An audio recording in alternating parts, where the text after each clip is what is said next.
자, 이제 곡물 시장 얘기 좀 해볼까요? 뒷배경에 지금 곡물들 많이 나오는데 저는 개인적으로 곡물을 샀습니다. 포지션 공략했습니다. 콩을 좀 샀는데요. 네, 그냥 콩은 아니고 이제 선물 거래를 하기 때문에 뭐 주식은 저희가 이제 접근을 많이 못하니까 지난번에 우주 관련 기업들 조금 뭐 장기 투자를 하려고 그래서 제크와 콩나무 뭐 이런 생각도 갑자기 드는데. 자, 애널리스트 모셔봤고요. 식품 관련된 이슈 다뤄보죠. 메리츠증권 리서치 센터 음식료 애널리스트입니다. 김정욱 연구원 나와 있습니다. 어서 오십시오. 안녕하십니까? 네. 자, 지금 타이틀은 값을 올린 음식료주, 주가도 날개를 펴나 이렇게 나왔거든요. 아무래도 여러 가지 환경들, 원재료 값이 올라가니까 거기에 이제 또 뭐 곡물 시장도 요즘 보면은 앞서 요소수 얘기들 많이 다루고 비료 얘기도 다루고 했지만 곡물 가격도 들썩들썩거리고 있고 인플레이션도 자극받고 있고 네. 그것은 당연히 식품 업체들한테는 중요한 이슈일 것 같은데 다가오는 위드 코로나 음식료주의 상승을 좀 기대해봐도 되는지 위드 코로나면 더 많이 드실까요? 이게 이제 섹터마다 좀 차이가 있을 것 같습니다. 네. 음식료 내 이제 섹터별로 좀 하부 섹터가 있다 보니까요. 코로나 이슈로 부진을 겪었던 주류업이라든지 외식업이라든지 이렇게 직접적인 타격을 입었던 섹터들의 회복은 확실히 기대할 수가 있을 것 같고요.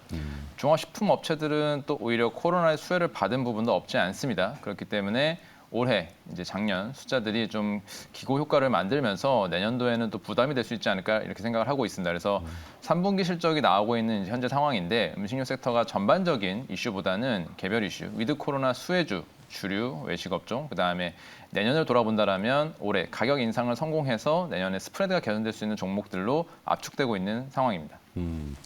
최근에 프로틴 프레이션이라는 신조어도 등장했습니다. 프로틴이면 단백질 관련된 뭐 육류 거기에 이제 유제품들도 해당되고 유제품 그러면 대표적으로 우유 아니겠습니까? 우유값도 오른 것 같은데 음식료주 제품 가격 인상 수혜 기대 이건 또 어떻게 풀어봅니까?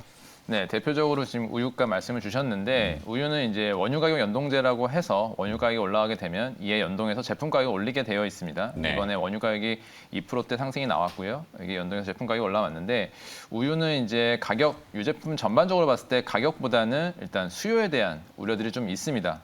지난해 올해 일단 결혼식 자체가 많이 적었기 때문에 실제로 출산율로 가장 큰 타격을 보는 건 내년도라고 보고 있거든요. 네. 그래서 이 수요에 대한 감소 이 부분이 가장 크게 좀 발목을 잡고 있다는 게 특징이고요. 오히려 가격 측면에서는 라면이나 제과 같이 굵직굵직한 카테고리에서 인상을 성공한 기업들에 좀 더 주목을 해봐야겠다 생각을 하고 있습니다. 특히 라면 같은 경우에는 가격 인상 이후에 내년도 이 곡물가 상승이 추가적으로 없다라면 여기서 원가 개선은 추가적으로 일어날 수가 있고요. 오히려 하락할 경우에도 스프레드 개선이 예상이 되고 제과 역시도 올해 생산비 효율화, 그다음에 비딩 확대 등 여러 가지 원가 절감 노력을 해놨기 때문에 내년도 곡물가 하락에 따른 수혜를 받을 수 있겠다 이렇게 보고 있습니다. 네. 뭐 아무래도 그 원유라고 하는 물론 이제 오일 기름을 얘기하는 건 아니고 이제 유제품 맞습니다. 네네. 네. 그렇게 되는데 뭐 에너지도 사실 영향을 간접적으로는 돌아 들어가면 나비 효과처럼 주겠죠. 네, 맞습니다. 뭐 근데 그거는 그렇고 이제 곡물 가격이 들썩거리는데 이게 오히려 역설적으로는 음식료 업종의 상승을 제한할 수도 있을까? 이런 얘기들이 있는데 이건 뭘까요? 네, 아무래도 이제 원가 부담이 있기 때문에 실질적으로 곡물가가 올라왔을 때 가격 인상으로 전가를 시킨다. 이런 포인트로 음식료를 좋게 볼 수도 있지만 곡물가 상승 자체는 단기적으로는 실적 부담을 면하기는 어렵습니다. 곡물가 상승 시 3개월에서 6개월 정도의 시차를 두고 원가 부담으로 반영되기 때문에 현재 높아진 곡물 가격이 계속 유지가 된다라면 실제로 이익 증가 폭도 예상보다는 뭐 더 상회하기는 어렵겠죠. 현재 곡물가는 이제 3분기 정점을 기록한 이후에 소폭 하락해서 높은 레벨을 여전히 유지하고 있습니다. 우리가 이제 봐야 될 부분들은 펀더멘탈 지표로서 올해 공급 수급이 어떠했냐 이건데 공급 자체로는 사실 좀 양호했습니다. 네, 소맥이 일부 좀 약하긴 했지만 옥수수, 대두와 같은 작물들은 미국 데이터를 봤을 때 이 컨디션 얼마나 이제 양질의 품목들의 이제 공급이 많았나라고 본다라면 평년 수준에 웃도는 정도의 레벨을 계속 유지하고 있고요. 재고 비율이 좀 떨어지긴 했지만 재고 비율 자체가 아직 급락하지는 않았기 때문에 올해 공급 자체는 우려 대비는 양호했다. 다만 이제 말씀 주신 것처럼 이제 비료 가격이라든지 유가라든지 여러 가지 간접 부재료들 이런 부분들의 부담은 있어서 아직까지는 방향성을 잡기는 어렵습니다. 그래서 내년 상반기가 됐을 때 일단 올해 자체의 공급 수요는 양호했고 내년 상반기에 공급이나 수요 쪽에 특이사항이 없다라면 기상이변이 좀 제한된다라면 이제는 이제 높았던 곡물 가격은 잠시 좀 소강 상태를 보일 가능성도 있다. 이렇게 됐을 때 오히려 실적 기대감은 상반기 때는 기대감, 하반기 때는 이제 실제적으로 이제 영업이익 증가를 기대해 볼 수 있는 상황이 도래할 수 있을 것 같습니다. 그래서 음식료를 우리가 좀 관심 있게 볼 시기는 내년 상반기가 아닐까 저는 이렇게 보고 있습니다. 예. 네. 자, 이제 또 위드 코로나 얘기가 안 할 수 없는데 오늘부터 이제 본격적으로 그 시행 첫날에 접어든다고 하죠. 주말에 이제 사뭇 그 보도들 많이 나왔지만 이제 많은 인파들이 이제 외부 활동을 시작하신 것 같고 여기에 따라서 이제 연말 연시가 다가오면은 눌려왔던 그 잠재적인 주류 소비 이슈들을 많이 얘기합니다. 뭐 주류 하면은 보리, 밀, 메가, 호프, 맞습니다. 네. 맥주 이렇게 갑니다. 예. 네, 소주의 주정이야 뭐 조금 다를 수 있어도 네. 그러면 기업이 또 나오잖아요. 맞습니다. 네, 하이트 진로는 어떻게 될까요? 네, 하이트진로 최근에 관심들이 많으신데 네. 3분기 실적의 부진은 불가피합니다. 네, 체감하시다시피 7, 8, 9월 거리두기 강도가 강화됐었기 때문에 매출 감소로 이어졌고요. 영업시간 규제라든지 인원 규제 여파로 인해 7월만 하더라도 전체 맥주 시장이 20% 감소를 했고요. 하이트진로의 맥주는 15% 감소를 했습니다. 소주는 7월 달에 10% 이상 감소를 했고요. 시장이. 하이트진로는 8에서 9% 정도 감소를 했습니다. 그래서 다행인 점은 하이트진로가 7월부터는 계속해서 시장보다는 감소폭을 줄이고 있습니다. 이런 부분은 이 경쟁사의 2분기 밀어내기 여파로 MS가 잠시 흔들렸었는데요.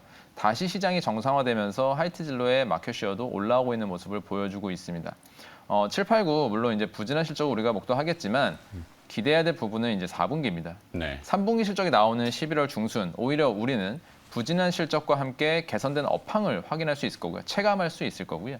이런 부분이 이제 4분기 실적에 반영될 텐데 지난해 4분기를 돌아서 보시면은 제3차 대유행으로 인해서 주류업이 완전히 망가졌던 연말 성수기 효과를 거의 누리지 못했던 그런 경험이 있습니다. 그래서 4분기 실적이 매우 부진했고요. 200억대의 영업이익에 불과했습니다. 현재 분기당 400억대의 영업이익을 그래도 유지하고 있는 모습을 본다라면 4분기부터는 영업이익 증액 효과를 볼 수가 있을 것 같고요. 그리고 이제 코로나 이슈로 봤을 때 가장 거리두기 강도에 강했던 지역은 서울 수도권입니다. 네. 그리고 하이트진로가 테라, 진로라는 신제품으로 공격적으로 MS를 확대하던 지역도 서울 수도권이었고요. 그래서 이쪽 지역이 먼저 망가졌기 때문에 서울 수도권 중심의 회복이 나온다라면 다시 한번 우리가 하이트진로의 마켓쉐어가 올라오는 부분도 기대할 수 있을 거다라고 생각하고 있습니다. 테라라는 제품이 나온 지 이제 3년 차 접어들고 있습니다. 그래서 마켓쉐어가 올라오는 그 강도 자체가 좀 약해졌고 이렇게 MS 확대가 끝나는 거 아니냐 이런 우려들도 많으세요. 하지만 과거의 신제품들을 살펴보면 93년도에 하이트 그리고 2006년도에 카스가 올라온 저력들을 본다면 최소 10년, 최대 13년의 MS 게이닝을 보여줬습니다. 그렇기 때문에 3년밖에 안 된 테라를 가지고 마켓쉐어가 모두 끝났다 논하기는 아직 좀 이르다라는 생각도 하고 있고요. 추가적으로 소주 같은 경우는 현재 MS가 67, 8% 정도에 달합니다. 역사상 가장 높은 레벨을 유지하고 있는데 그럼에도 불구하고 올해 1%포인트 이상 연말까지 더 올라올 것 같습니다. 이런 부분은 반일 이슈와 그다음에 코로나를 거치면서 구조적으로 이 하이트진로의 소주 제품들이 브랜드력을 올렸고요. 추가적으로 내년에 볼 수 있는 부분들은 소주 수출입니다. 네. 오징어 게임 같은 매체에도 소주란 카테고리가 노출되면서 이제 글로벌리 소주라는 카테고리에 관심이 올라오고 있고 여기에 발맞춰서 수출을 강화하고 있기 때문에 이런 부분은 내년도에 투자 포인트로 삼아볼 만하다 생각하고 있습니다. 네. 네. 자, 어쩔 수 없는 또 시간 관계상 마무리는 해야 될 것 같습니다. 음식 접종 뭐 전망하고 그다음에 최선호조 기업이 중요한 것 같은데 네. 짧게 좀 부탁드립니다. 네, 좀 긴 시간 할애했지만 이제 하이트진로 말씀드렸던 포인트들 잘 유념하시면 이쪽을 가장 탑픽으로 보고 있고요. 추가적으로 외식 쪽 말씀드렸기 때문에 CJ 프레시웨이 올해는 이제 수익성 중심으로 전년비 개선되는 흐름, 내년도에는 본격적인 외형 성장을 기대할 수 있다. 그래서 두 종목 추천주로 말씀드립니다. 좋습니다. 탑픽은 하이트진로와 CJ 프레시웨이 들어봤습니다. 자, 음식료 접종을 좀 들어봤고요. 메리츠증권 리서치 센터 김정욱 애널리스트가 수고를 해주셨습니다. 고맙습니다. 감사합니다.